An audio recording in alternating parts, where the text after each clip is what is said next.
Hey there! In my last video, when I referenced the natural rulers of the houses, you may have noticed that I mentioned whether or not a sign was masculine or feminine.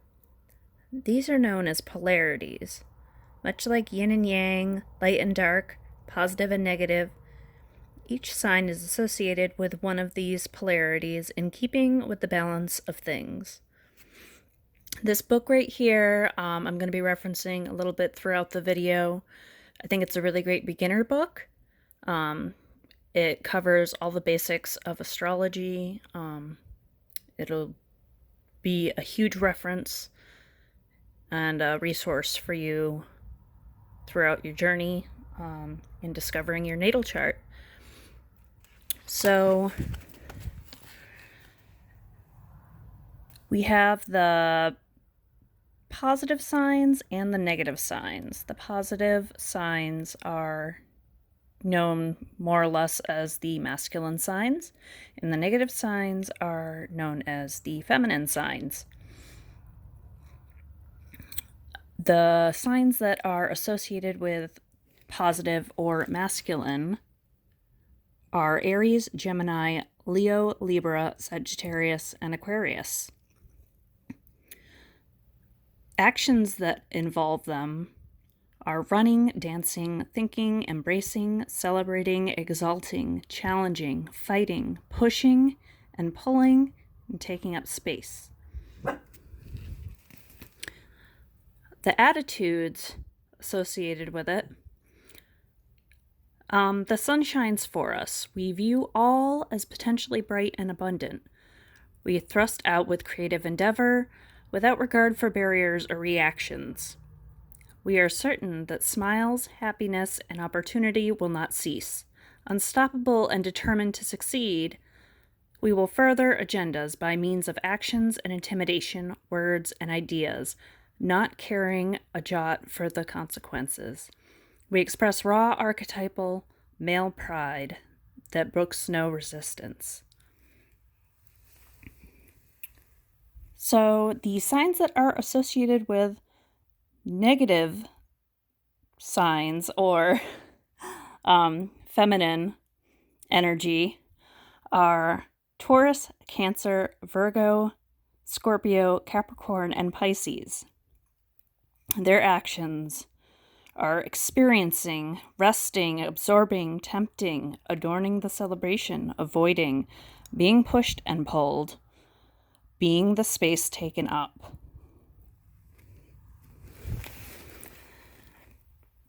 The attitudes with them, they are open, insatiable, deliciously receptive, needing and accepting. We absorb and embrace, offering reassurance to encourage more and more giving.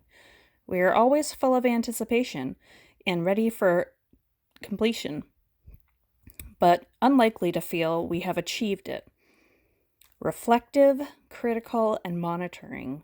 We react seductively to encourage improvement in quality and experience, but rarely seem satisfied. Ever ready for more, this is the raw expression of archetypal female nurturing and need.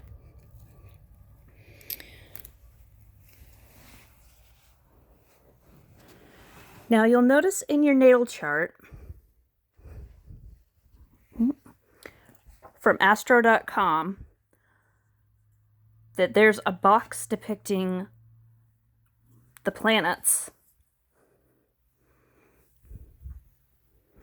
And you'll see that there's F, A, E, and W, and C, F, and M.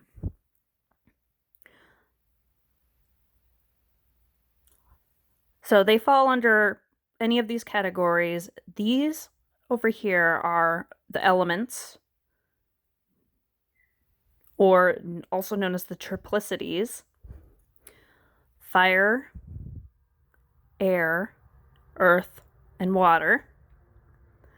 And up here is the Quadruplicities, or the modes, known as Cardinal, fixed, and mutable.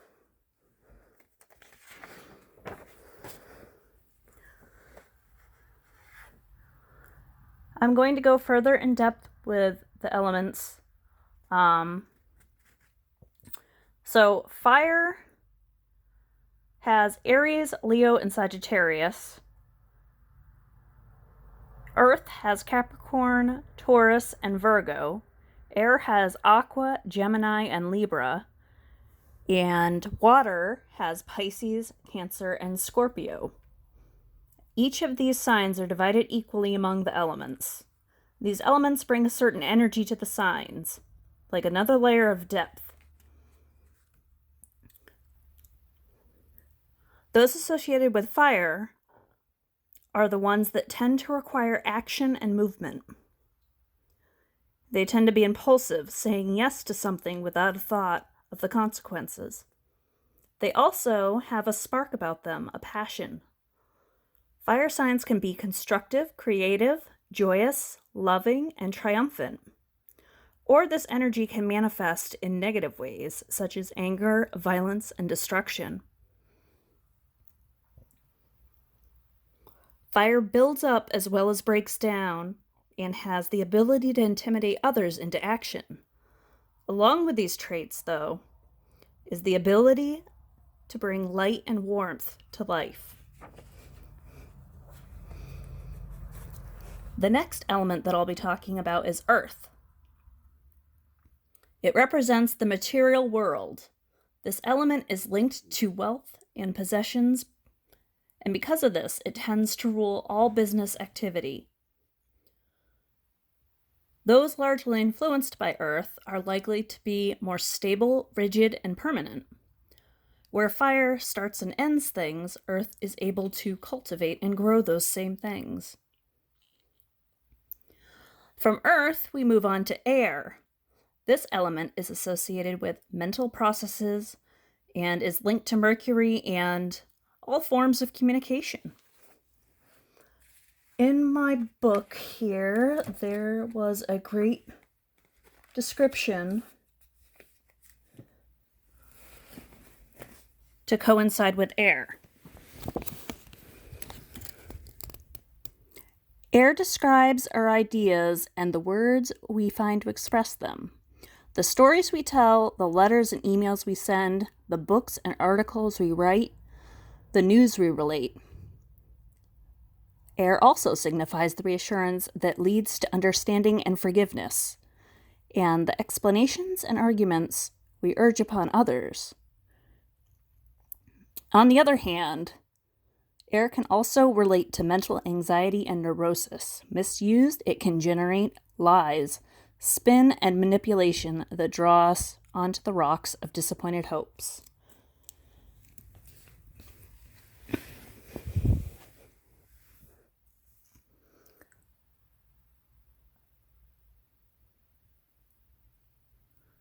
And last, but certainly not least, we have the element of water. This is an element that draws us together and rules our emotions. It relaxes, heals, and nurtures, and will always find a way around the obstacles. People with water-dominant charts tend to be very intuitive and are able to help us work through any emotional blockages we may have and find clarity. I'm going to read another excerpt from the book because I thought it was a really good example. As the ruler of our emotions, water is a powerful force that can also cause us to accumulate anxiety and resentment when we feel manipulated, used, or abused. As floodwaters build up behind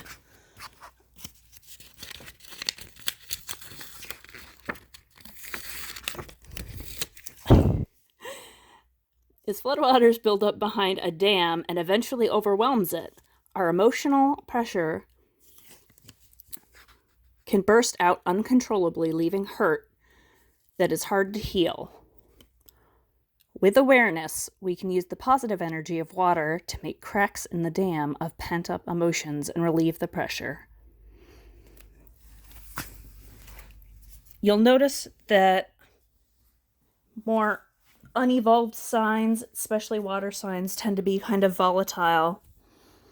and they will explode with emotions, and it can be a little rough and overwhelming, and they can be pretty intense. So I think that's a pretty accurate description and a good example of how the elements contribute to what makes each sign, I guess, what makes each sign. Next, I'm going to discuss the modes, or quadruplicities. So, cardinal signs are Aries, Cancer, Libra, and Capricorn. They all happen to start the beginning of the seasons. They are ambitious, proactive, dynamic, and driven to take action, initiating, goal-oriented, and a good word that I would associate with them is they create. Fixed signs are Taurus, Leo, Scorpio, and Aquarius. They are determined, resistant to change, patient, persistent, steadfast, loyal, stable, and they maintain things. So where cardinal signs create, fixed signs step forward and maintain. And finally, we have mutable, which are Gemini, Virgo, Sagittarius, and Pisces.